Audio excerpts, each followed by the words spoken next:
வணக்கம் நேயர்களே. நேயர்களுக்கும் தொழில்துறையினருக்கும் இனிய வணக்கங்கள்.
மேடையில் அமர்ந்திருக்கும் அமைச்சர்களோட அறிஞர் பெருமக்களே, மேடைக்கு முன் அமர்ந்திருக்கும் எனது சகோதர சகோதரிகளே, எல்லோருக்கும் என் மாலை வணக்கம். அன்பிற்கும் மரியாதைக்கும் எனது சம்மதி திரு துரைசாமி அவர்களை பற்றி பேசும் இந்த தருணம் எனக்கு மிகுந்த பெருமையும் பூரிப்பையும் தருகிறது. அவர் தனது வாழ்நாளையே சமூக நலத்திற்கும் மக்கள் முன்னேற்றத்துக்கும் அர்ப்பணித்தவர். நல்ல உள்ளம், எளிமை, நேர்மை ஆகியவற்றை வாழ்வில் அடிப்படையாக கொண்டு முன்னுதாரணமாக திகழ்ந்து கொண்டிருப்பவர். அவரின் வாழ்க்கை மற்றும் சாதனை கொண்டாடும் இந்த நிகழ்ச்சியில் பேசுவதற்கு எனக்கு மிகுந்த பெருமை மற்றும் மகிழ்ச்சி அளிக்கிறது. அவருடைய சாதனைகள் கடின உழைப்பும் சமூக சேவையும் அரசியல் வாழ்க்கை என்று தனக்கோடு ஒரு முன்னணி இடத்தை பெற்றுள்ளன. திரு துரைசாமி அவர்கள் 1967 மற்றும் 76 தேர்தலில் வெற்றி பெற்று திருப்பூர் தொகுதியில் திராவிட முன்னேற்ற கழக வேட்பாளராக தமிழ்நாடு சட்டமன்றத்தில் தேர்ந்தெடுக்கப்பட்டார். அவரின் அரசியல் பயணம் மக்களுக்கு பல்வேறு நலத்திட்டங்களை அறிமுகப்படுத்தி கல்வி மற்றும் தொழிலாளர்கள் நலன் குறித்து அவர் எடுத்த தொலைநோக்கு சிந்தனை சமூகத்தின் பல்துறை முன்னேற்றத்துக்காக வழிகாட்டியாக உள்ளன. திரு துரைசாமி அவர்கள் கடந்த 70 ஆண்டுகளுக்கு மேலாக தனது வாழ்க்கையை பொது நலத்திற்கும் சமூக மேம்பாட்டிற்கும் அர்ப்பணித்தவர். பின்னல் ஆடை மற்றும் பஞ்சாலை தொழிலாளர் நலனுக்காக, தொழில்துறை வளர்ச்சிக்காகவும் சமூக சேவைக்கும் அவர் முக்கிய பங்கேற்றியுள்ளார். திருப்பூர் சட்டமன்ற பணியாற்றிய போது அவர் தொழிலாளர் உரிமைகள், கல்வி வாய்ப்புகள் மற்றும் தொழில்துறை மேம்பாடு போன்ற பல முக்கிய மாற்றங்களை ஏற்படுத்தினார். அவரது தொண்டுகள், தன்னலமற்ற சேவைகள் மற்றும் சமூக விழிப்புணர்வு இந்த நாளிலும் மக்களிடையே பரவியுள்ளன. இன்று திருப்பூர் கோடிக்கணக்கான வெளிநாட்டு வரத்தை ஈர்க்கும் நகரமாக இருப்பதற்கு பின்னால் திரு துரைசாமி அவர்கள் விதித்த விதைகள்தான் அடிப்படையாக உள்ளது. அவரின் நற்பணி மற்றும் தியாகங்கள் மக்களுக்கு ஒரு உன்னதமான வழிகாட்டாக அமைந்துள்ளது. இன்று அவர் 90வது பிறந்தநாளை கொண்டாடிய இந்த தருணத்தில் அவரது வாழ்க்கை வரலாறு ஒவ்வொரு தலைமுறைக்கும் ஒரு எடுத்துக்காட்டாக இருந்து வருகிறது. கிராமப்புற மாணவர்களுக்கு கல்வி உதவித்தொகை, சாலைகள் வசதி மற்றும் குடிநீர் வசதிகளை மேம்படுத்த பல முயற்சிகள் கொண்டார். திருப்பூரில் உள்ள பல அரசு பள்ளிகளும் ஆரம்ப சுகாதார மையங்களும் இன்று செயல்படும் பல சமூக திட்டங்களும் அவரது முயற்சியின் விளைவுகளாகும். திருப்பூரில் நூல் மற்றும் பனி தொழில்கள் வளர எண்ணமிகுந்து பகிர்ந்து வைத்தவர் திரு துரைசாமி அவர்கள். தொழிலாளருக்காக முதல் பஞ்சாலை தொழிலாளர் சங்கம் உருவாக்கிய பெருமையும் அவரையே சேரும். குறிப்பாக அவர் உருவாக்கிய திராவிட பஞ்சாலை தொழிலாளர் முன்னேற்ற சங்கம் தொழிலாளரின் உரிமைகள், நலன்கள், வேலை வாய்ப்புகள் ஆகியவற்றை பாதுகாக்க முக்கியமான பாதையை அமைத்தது. அந்த சங்கம் தொழிலாளரின் குரலாக இருந்து அரசாங்கம் கவனித்துக் கொண்டு சென்றது. இதன் மூலம் திருப்பூரின் தொழில்துறை மன்றி தொழிலாளர்கள் வாழ்க்கையும் முன்னேறியது. அவரது கொள்கை படிப்பில் சிறிது விட்டுக் கொடுத்திருந்தாலும் என்றோ ஒரு அமைச்சராகியிருப்பார். இன்னமும் அமைச்சராக தொடர்ந்திருப்பார். ஆனால் அவரது தனது கொள்கையில் மிகுந்த உறுதியானவர். எந்த சூழ்நிலையும் தனது நிலைப்பாட்டை விட்டுக் கொடுக்காமல் அதையே பிடித்து நின்றவர். இன்றும் அதே பிடிப்புடனே நிலைத்து நின்று ஒரு வழிகாட்டியாக வாழ்ந்து கொண்டிருக்கிறார். திரு துரைசாமி அவர்களை நான் முதல் முறையாக சந்தித்த அந்த நாள் இன்றும் என் நினைவில் உள்ளது. அவருடைய திருமணம் முடிந்த பிறகு எனது தாய் தந்தையார் அவர்களையும் மனைவியாரும் சென்னையில் எங்கள் வீட்டிற்கு விருந்து கலத்திருந்தனர். அப்போது அவர் சட்டமன்ற உறுப்பினராக இருந்தாலும் மிகுந்த எளிமையுடன் பழகினார். அந்த நேரத்தில் அவர் நம்முடைய சம்பந்தியாக வருவார் என்று நாங்கள் நினைத்தது கூட பார்த்ததில்லை. ஆனால் ஒரு சட்டமன்ற உறுப்பினராக இருந்தபோதும் அவர் காட்டிய எளிமை எங்களை ஈர்த்தது. அவர் உள்ளத்தின் நன்மையும் நடைமுறை பண்பும் இன்று வரை என் மனதில் பயந்தே உள்ளது. திரு துரைசாமி அவர்கள் முயற்சியால் அறிஞர் அண்ணா அவர்கள் தமிழக முதல்வராக இருந்தபோது மே தினத்தை தொழிலாளர்கள் கடமையாகும் பங்களிக்கும் மக்களுக்கு உணர்த்தும் வகையில் 1967ஆம் ஆண்டில் அறிஞர் அண்ணா அவர்கள் மே தினத்தை பொது அரசு மொழியாக நாளாக அறிவித்தார். இது தொழிலாளர்களின் சமூக மேம்பாடு மற்றும் அவர்கள் செய்த உழைப்பிற்கு மரியாதை செலுத்தும் ஒரு முக்கிய நாளாகவும் அமைந்தது. திரு துரைசாமி அவர்கள் முயற்சியில் உருவான கல்வி நிலையங்களில் விஜயாபுரம் மேல்நிலைப்பள்ளி, சின்னசாமி மேல்நிலைப்பள்ளி, BK அரசு மேல்நிலைப் பள்ளி, சிக்கண்ணா கல்லூரி, LRT மகளிர் கல்லூரி, மேலும் அவரது பணியின் விளைவாக திருப்பூர் இல்லம், ஜம்மனை பாலம், ESI மருத்துவமனை மற்றும் ராயபுரம் அரசு மகளிர் விடுதி போன்ற பல அமைப்புகள் உருவாக்கப்பட்டன. திரு துரைசாமியின் முயற்சியால் பழைய மேலார் பாலம் புதுக்கப்பட்டது. 1969ஆம் ஆண்டு திறக்கப்பட்ட இந்த புதிய பாலம் இன்று திருப்பூரின் முக்கிய அடையாளங்களில் ஒன்றாக திகழ்கிறது. திரு துரைசாமி அவர்கள் முன்னோக்கிய பார்வையிலான முயற்சியினாலும் அப்போது 30 ஏக்கர் நிலத்தை திருப்பூர் அரசு மருத்துவமனை அமைக்க அனுமதியை பெற்றார். தற்போது அந்த மருத்துவமனை மருத்துவக் கல்வியாக வளர்ந்துள்ளது மற்றும் தற்போது திருப்பூரில் அரசு பெருமையாக மருத்துவமனையில் 100 கோடி மதிப்பீட்டில் புற்றுநோய் பராமரிப்பு சிகிச்சை மையம் கட்டப்பட்டு விரைவில் செயல்பாட்டுக்கு வரவுள்ளது. இது திருப்பூரின் பெருமை மற்றும் வளர்ச்சியை குறிக்கின்றது. அவரது ஒவ்வொரு செயலிலும் நமக்கு ஒரு வழிகாட்டியாக இருந்ததை கவனித்து அவரது குணங்களை, அவரது அர்ப்பணியும் தொடர்ந்து நினைவு கூர்ந்து அதற்கு நமக்கு வழிகாட்டுவதாக அமைவதற்கான முயற்சியில் நாம் எல்லோரும் இணைந்து செயல்படுவோம். இத்தருணத்தில் எங்களது சகோதரி திருமதி காந்திமதி துரைசாமி அவர்களுக்கு என் மனமார்ந்த வாழ்த்துக்களை தெரிவித்துக் கொண்டு மகிழ்கிறேன். ஏனெனில் திரு துரைசாமி அவர்களுக்கு உறுதுணையாக இருந்து அவர்கள் வெற்றிக்கு அவர் முக்கிய காரணமாக தெரிகிறார். அதே போல் இவர் சேவையில் மனமார்ந்து பகிர்ந்து வரும் இவரது புதல்வர்கள், சகோதரர்கள், முக்கியமாக அயல்நத்தர்கள் மற்றும் குடும்பத்தினருக்கும் எனது மனமார்ந்த வாழ்த்துக்களையும் பாராட்டுகளையும் தெரிவித்துக் கொள்கிறேன்.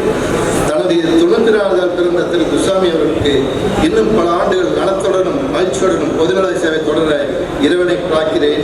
அவர் எல்லோரும் கூறியது போல 100ஆண்டு விழாவிலும் நான் பங்கு வருவேன் என்ற நம்பிக்கை எனக்கு இருக்கிறது.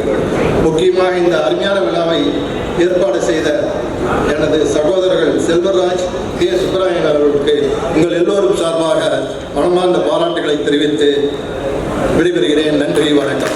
மேடையில் வீட்டுக்கு ஆண்டோர் பெருமக்களே, எனது முன்னால் அமர்ந்திருக்கும் சகோதர சகோதரிகளே, உங்கள் அனைவரையும் வணங்கி மகிழ்கிறேன். நான் கொஞ்சம் வித்தியாசமாக பேசலாம்னு நினைக்கிறேன். எல்லாரும் ரொம்ப சீரியஸாக எங்கள் சம்பந்தி செஞ்ச நிறைய விஷயங்கள் சொன்னாங்க. உங்களுக்கு தெரியாத சில விஷயத்தை தான் நான் பேசுவேன். ஒரு சம்பந்திங்கிற முறையில் நான் சில விஷயங்களை பார்த்துருக்கேன். உலகத்திலேயே சம்பந்தி திலகம் அப்படின்னு போட்டா இவர் தான். இது மாதிரி ஒரு சம்பந்தியே யாருக்கும் கிடைக்காது. நான் 2 பொண்ணை கொடுத்துருக்கேன். ஒரு பொண்ணை கொடுத்தாலே சம்பந்திகள்லாம் ஒரு மாதிரி இருப்பாங்க. 2 பொண்ணை கொடுத்துருக்கேன்.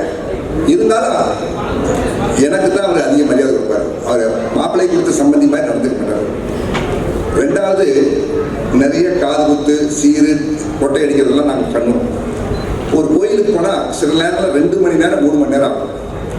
2 மணி நேரம் 3 மணி நேரமும் அந்த கோயிலில் நாங்கள்லாம் சாமி கும்பிட்டுருப்போம். இவர் வெளியே நின்றுட்டே இருப்பார். எங்கேயும் போக மாட்டார், வெளியே நின்று இருப்பார். ஆனால் எங்களை செய்ய வேண்டாம், இதை செய்ய வேண்டாம், அதை செய்ய வேண்டாம்னு சொல்ல மாட்டாங்க. எங்கள் குடும்பத்தில் எந்தவித தலைவீடும் இல்லாத ஒரு பெரிய சம்பந்தி, நல்ல சம்பந்தி அவர் தான். இதெல்லாம் கையில் ஏன்னா இத்தனை நேரம் பொருளை செஞ்சதுக்கெல்லாம் சொல்லுவீங்க. வாழ்க்கையில் இது ஏன் இன்னைக்கு ஒரு விழா எடுக்கிறோம் அப்படின்னா, அவர் செய்த சேவைகள் எல்லாம் நீங்கள் பார்த்து அவர் மாதிரி நாமளும் வரணும் அப்படிங்கிற ஒரு உற்சாகம், ஒரு மோட்டிவேஷன் வரணும் தான் இந்த விழா எடுத்துக்கணும். இந்த விழா எடுத்தது அவரை பாராட்டுறதுக்கு இல்லை, நம்ம ஒவ்வொருவரும் அவருடைய வாழ்க்கையை பின்பற்றணும். அந்த மாதிரி நீங்கள் சேவைகளை பின்பற்றுங்க. அதே மாதிரி எப்படி ஒரு குடும்பத்தில் இருக்கணும் தலைவர், ஒரு நல்ல தலைவர். இப்போ அவங்க ராமர் மாதிரி அவர் குடும்பத்தில் அவங்க சகோதரர்கள்லாம் எங்கள் சம்பந்தி சொன்னால் சொல்ல தாண்ட மாட்டாங்க. அதே சமயத்தில் அவர் அண்ணனும் அப்படித்தான், தம்பி கேட்காம எதுவும் செய்ய மாட்டாங்க. எந்த ஒரு விஷயமும் அப்படித்தான் இருப்பார். குறிப்பாக அர்ஜுன் உங்களுக்கு எல்லாருக்கும் தெரியும். தம்பி நிறைய விஷயங்களை அர்ஜுன் கூட சேர்ந்து கலந்து செய்வார். அவருக்கு ஒரு உறுதுணையாக இருப்பார்.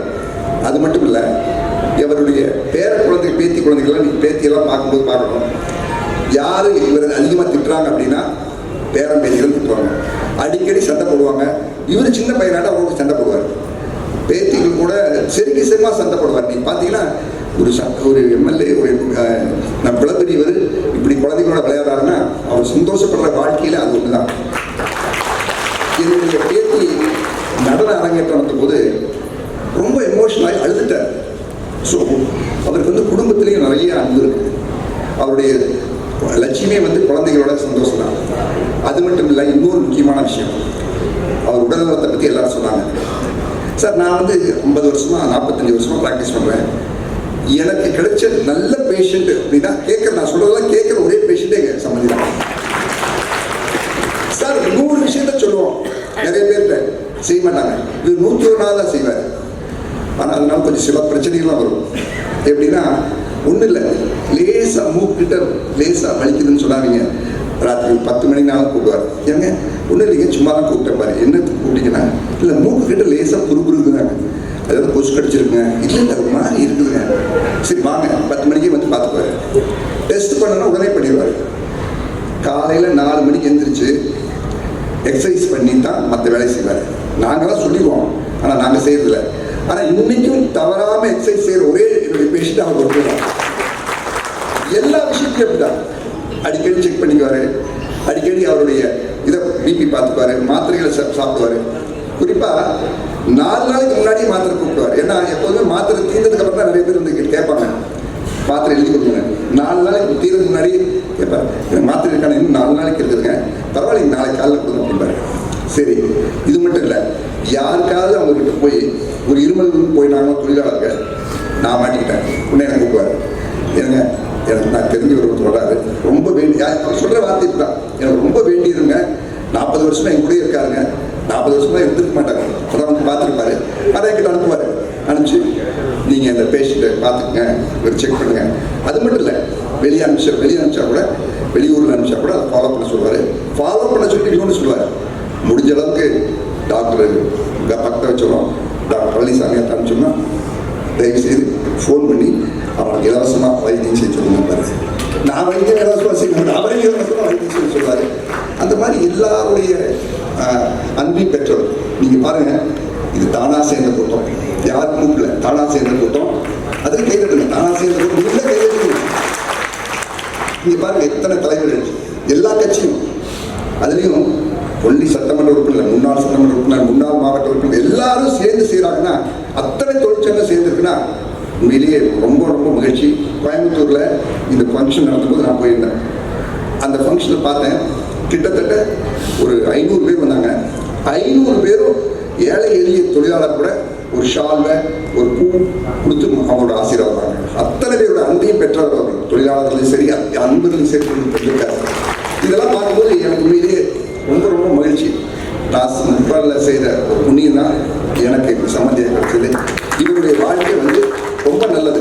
ஆனால் இங்கே பேசுனவங்கெல்லாம் ஒரு சுயநலமாக பேசினாங்க. சும்மா தமாக சொல்கிறேன், நீங்கள் 100 ஆண்டு காலம் வரணும், வாழணும், நாங்கள் உங்களுக்கு வரணும், ஆனால் இவங்களுக்கு இன்டைரக்டாக 10 ஆண்டு உயிரோட வாழணும்னு ஆசைப்படாது. இன்னைக்கு பார்த்தீங்கன்னா சொல்லும்போது எல்லாரும் ஒரு 100 ஆண்டு கொண்டாடணும், நாங்களும் வந்து கொண்டாடணும்னா என்ன அர்த்தம்?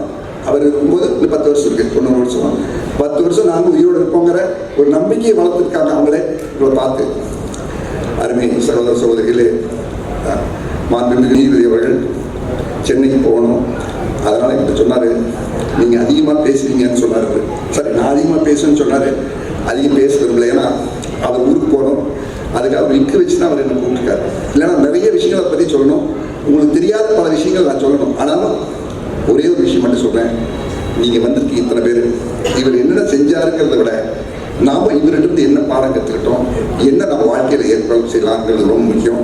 இந்த அருமையான விழாவை ஏற்பாடு செய்த எங்களுடைய சம்மதி, சின்ன சம்மதி அகில் ரத்னத்துக்கு, ஏன்னா அவர் ரொம்ப தனிப்பட்ட முறையில் நான் பாராட்டு தெரிவிக்கணும். ஒரு தம்பியாக இருந்து நிறைய விஷயங்கள் அவர் செஞ்சுருக்காரு, நிறைய விஷயங்கள் அவர் பழகிருக்காருன்னா அதுக்கு அண்ணன் தான் காரணம். எங்கள் பேரன் பேத்திகள்லாம் இந்த விழாவுக்கு வரணும்னு சொல்லி என்னுடைய பேரன் டெல்லியில் 4 நாளைக்கு எக்ஸாமோட முக்கியம் அப்படின்னு சொல்லி வந்துட்டான் என்னுடைய பேரன் கௌரவ். அதே மாதிரி என்னுடைய பேத்தி சிங்கப்பூரில் இருக்கா யாழினி, அவளும் இவருக்கு சர்ப்ரைஸ் கொடுக்கணும்னு சொல்லி அவருக்கு தெரியாமல் வரலன்னு சொல்லிட்டு திடீர்னு நேற்று வந்துட்டாங்க. என்னை எடுத்துங்களேன், நான் காஜிரங்காவில் இன்னைக்கு ஒரு மீட்டிங்கில் இருந்தேன். காஜிரங்காவிலேருந்து ஃப்ளைட் கிடைக்கல, நான் வந்து 6 மணி நேரம் கவுஹாத்தி வந்து அங்கே நைட் தூங்கிட்டு காலையில் எழுந்திரிச்சு கரெக்டாக வந்தேன். ஸோ எதுக்கு சொன்னால், இப்போ பெரிய குடும்பமாக எங்கள் குடும்பமாக வந்து அவரை பார்க்கறதுல எங்களுக்கெல்லாம் ஒரு மகிழ்ச்சி. நீங்கள்லாம் வந்து எங்கள் வாழ்த்துனதுக்கு எங்கள் அகில் குடும்பத்தார் சார்பிலும் எங்கள் குடும்பத்தார் சார்பிலும் உங்களை அனைவருக்கும் நன்றி சொல்லி விடைபெறுகிறேன். நிகழ்ச்சியினுடைய தலைவர் நாடாளுமன்ற உறுப்பினர் சுப்பராயன் அவர்களே, வரவேற்பு நிகழ்ச்சிய தம்பி சட்டமன்ற உறுப்பினர் செல்வராஜ் அவர்களே,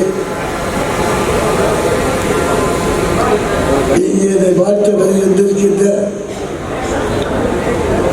உலக தமிழ் மக்களுடைய தலைவர் ஐயா நெடுமாறன் அவர்களே,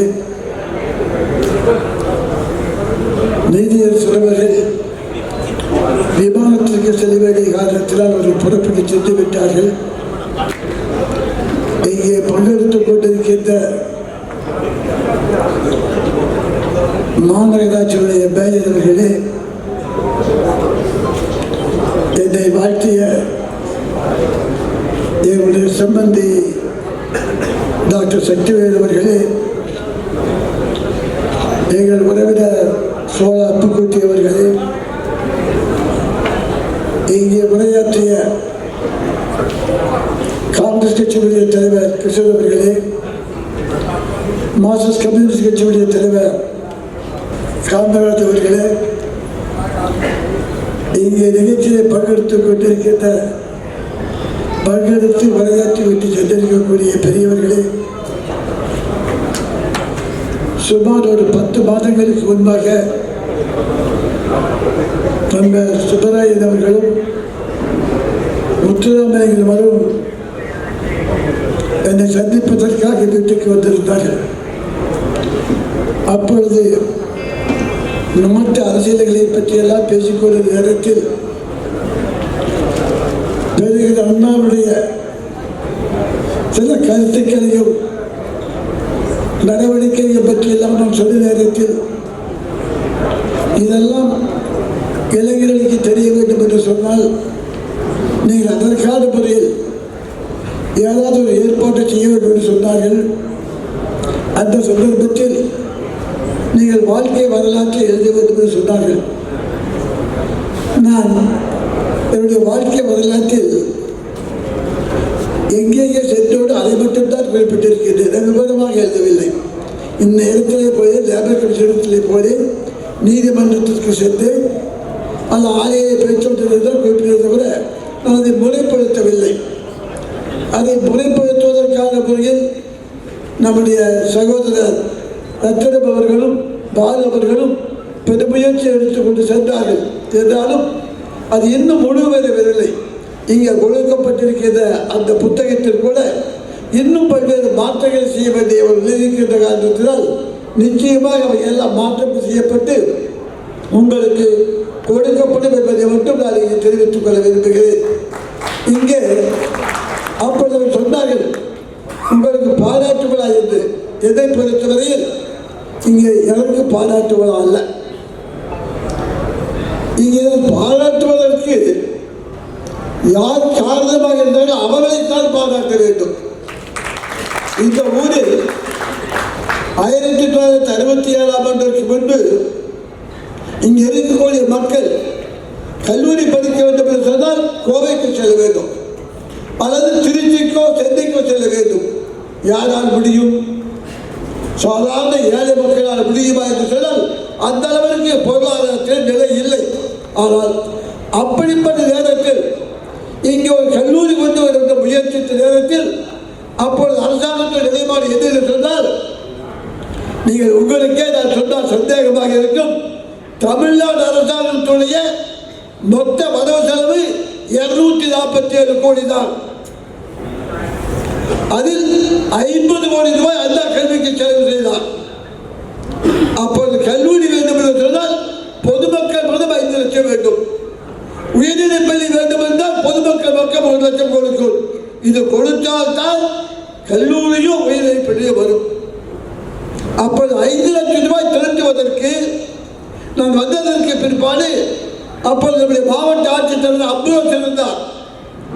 அவரை வைத்து இங்கே நம்முடைய தாலுகா ஆட்சியர் கூட்டம் போட்டு அவர்கள் எல்லோரும் வந்திருந்தார்கள். அவர்கள் 5000 10,000 கொடுக்க முடியும் அந்த காலத்தில். ஆனால் 5 லட்சம் ரூபாய் சேருவதற்கான வாய்ப்பு நீண்ட காலமாகும். அப்பொழுதுதான் நம்முடைய நகரத்தில் இருக்கக்கூடிய ஜிட்டுவாய் கோவில் ஸ்ரீ ரத்னசாமி கோவில் பழனிசாமி செட்டியார் என் நண்பர் ராமதாசன் மூலமாக தனலட்சுமியை சந்திப்பதற்காக அவர்களுக்கு ஒரு அறக்கட்டளை இருக்கிறது. அந்த அறக்கட்டளையில் 5 லட்சம் ரூபாய் இருக்கிறது என்று கேள்விப்பட்டு அவரை சந்தித்து நாங்கள் பேசினோம். அவர்களும் கொடுப்பதை ஒத்துக்கொண்டு 5 லட்சம் ரூபாய் கொடுத்தார்கள். அதனால்தான் இன்றைக்கு அந்த கல்லூரி அங்கே வந்திருக்கிறார்கள். இங்கே நம்முடைய ஆனந்தை செல்வ வந்திருக்கிறார். அதே போல அந்த கல்லூரியில் படித்த ஒரு 15-20 பேர் வந்து என்னை சந்தித்தார்கள். காரணம் எல்லோரும் இங்கே தான் படித்திருக்கிறார்கள். நம்முடைய கல்லூரி அப்படி இந்த ஊரில் இருக்கின்ற எல்லோரும் படிக்கக்கூடிய வாய்ப்பு அந்த கல்லூரி கிடைத்தது என்று சொன்னால் அதற்கு அவர் பதம் கொடுக்காமல் இருந்தால் வந்திருக்குமா? முடியாது. அதை போலத்தான் எல்லாத்தையும் கல்லூரி அதற்கு 5 லட்சம் ரூபாய் வேண்டும் எட வேண்டும். அதற்கு எல்லா குடும்பத்திலே கொடுத்தார்கள். அதே போல மருத்துவமனை அப்போது அதற்கும் பண வேண்டும். நீங்கள் 1976ஆம் ஆண்டு வரை நீங்கள் பார்த்தால் மருத்துவமனையோ கல்லூரியோ உயர்நிலைப் பள்ளி வேண்டும் என்று சொன்னால் பொதுமக்கள் பங்களிப்பு இருந்தால் தான் அரசாங்கத்தில் ஒத்துக்கொள்வார்கள். ஆனால் அந்த நிலை இல்லாத காரணத்தினால் தான் இன்றைக்கு நிலை மாறிவிட்டது. நான் இங்கே குறிப்பிட விரும்புகிறேன், நாடு சுதந்திரம் பெற்றதற்கு பிற்பாடு தமிழ்நாட்டில் முதலாக உருவாக்கப்பட்ட அரசு கல்லூரி என்பது சிக்கனா கல்லூரி தான். கோவில் இருக்கின்ற கல்லூரி அரசு கல்லூரி ஒன்றுமட்ட கோவை மாவட்டத்தில் அரசு கல்லூரியே கிடையாது. இப்போது வந்திருக்கிறது. ஆனால் அந்த கல்லூரி அங்கே வந்தது. அதே போல பெண்கள் கல்லூரி கோவை மாவட்டத்தில் இன்றைக்கும் ஒரே ஒரு பெண்கள் கல்லூரி எல்லாத்து கல்லூரி தான். தனியார் கல்லூரி நிர்மலா காலேஜ் இருக்கிறார், பிஎச்டி இருக்கிறார். ஆனால் அரசு கல்லூரி என்பது இதுதான். அங்கே இருக்கிற ஆசிரியர் பெருமக்கள், அங்கே இருக்கிற கல்லூரி முதல் எல்லோரும் வந்து சந்தித்தார்கள். குறிப்பிட்டால் 4000 பேர் இன்றைக்கு படிக்கிறார்கள். எப்படி அந்த வாய்ப்பு கிடைக்கிறது? இப்பொழுது நம்முடைய தோழர்கள் நம்முடைய குடும்ப மக்கள் வந்து கல்லூரி படிக்கக்கூடிய வாய்ப்பு கிடைத்தது. இன்றைக்கு இந்த கல்லூரி வளர்ந்திருப்பதை பார்க்கிறோம். அது மட்டுமல்ல, நான் இங்கே குறிப்பிட விரும்புகிறேன், இப்போ நமக்கெல்லாம் வீட்டில் திருமண பத்திரிகையெல்லாம் வருகிறது. நீங்கள் திருமண பத்திரிகை நீங்கள் பாருங்கள், அநேகமாக 100க்கு 90 பத்திரிகையில் பெண்கள் பட்டதாரிகள். சில இடத்தில் போடவில்லை என்பது ஆண்கள் பட்டதாரிகளாக தான் போராமல் இருக்கிறார்கள். அந்த அளவுக்கு நம்முடைய நாட்டில் திருப்பூரில் எல்லாத்தையும் கல்லூரி 4500 பேர், குமரன் கல்லூரி 1000 பேர், சிக்கனா கல்லூரி பாதி மாணவர்கள் இன்றைக்கு மகளிர் தான் அதிகம் படிக்கக்கூடிய வாய்ப்பை நமக்கு கிடைத்தது சொன்னால் அந்த உதவி இல்லாமல் தான் இன்றைக்கு வருவதற்கான வாய்ப்பு இல்லை. அப்படிப்பட்ட முறை இன்றைக்கு இன்னும் அங்கேரிவாளையம் பள்ளி, அதே போல விஜயாபுரம் பள்ளி, மங்களம் இதெல்லாம் பார்த்தால் ஒவ்வொன்றும் மக்கள் பங்களிப்போடு தான் அவையெல்லாம் வந்தது. இது வருவதற்கு நமக்கு இங்கே நன்கொடையாக கொடுத்த உதவிதான் காரணம் என்பதை இங்கே நான் தெரிவிக்க விரும்புகிறேன். இன்னொன்றை நான் குறிப்பிட விரும்புகிறேன். 67 76 வரை தமிழ்நாட்டில் 234 சட்டமன்ற தொகுதியில் திருப்பூர் நடந்த அளவிற்கு வேலை எங்கேயும் நடக்கவில்லை. அமைச்சர் தொகுதியில் நடக்கவில்லை.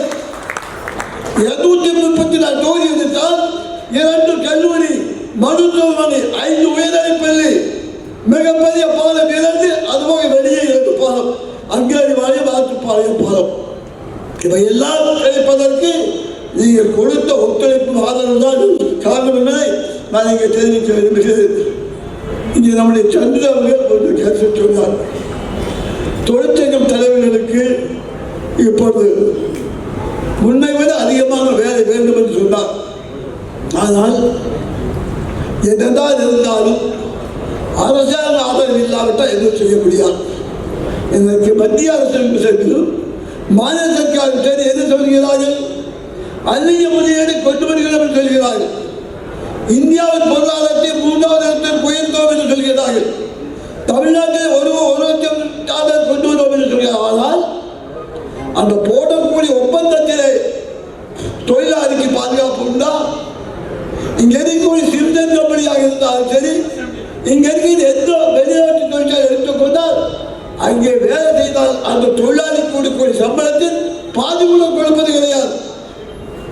ஒப்பந்தம் கூடக்கூடிய அரசாங்கங்கள் தமிழ்நாட்டு தொழிலாளிக்கு குறைந்தபட்சம் ஒரு 70% பணம் வேண்டும் என்று அதை சேர்த்து ஒப்பந்தத்திலே போடலாமே. அது இல்லை. அதனால் தான் பல பேர் ஒப்பந்தத்திலே போட்டு விட்டு பின்னால் வராமல் போய்விடுகிறார்கள்.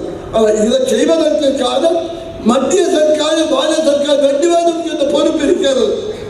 அதை செய்தால் இன்றைக்கு நம்முடைய தமிழ்நாட்டு மக்களுக்கும் அதனால் கிடைக்கக்கூடிய லாபத்தை பெறுவதற்கான ஒரு வாய்ப்பு கிடைக்கும் என்பதை நான் இங்கே குறிப்பிட விரும்புகிறேன். இங்கே எல்லோரும் குறிப்பிட்டதை போல என்னுடைய வளர்ச்சி என்பதற்கு என்னுடைய குடும்பத்திற்கு சகோதரர்களும் காரணம் என்பதை இங்கே எல்லோரும் குறிப்பிட்டார்கள். அதுதான் இன்றைக்கு இந்த நிகழ்ச்சிக்கு காரணம். எல்லாவற்றிற்கும் காரணம் ஒரு கூட்டு குடும்பமாக இந்த தேர்தலாக செயல்படுகின்ற காரணத்தால் இவற்றை சமாளிக்க முடியும் என்பதை நான் இங்கே தெரிவித்து இங்கே எனக்கு கொடுத்த இந்த பாராட்டு விழாக்களை எனக்கு கொடுத்த பாராட்டு விழாக்கள் கேட்கவில்லை. இந்த நன்கொடை கொடுத்து இதை உதவி செய்தார்கள். அவர்களுக்கு கொடுத்த பாராட்டு விழாக்கள் நான் கருத்து குறிப்பிட்டு இங்கே பாராட்டிய எல்லோருக்கும் மனமார்ந்த நன்றியை தெரிவித்துக் கொண்டு விடைபெற்றுக் கொள்கின்றேன்.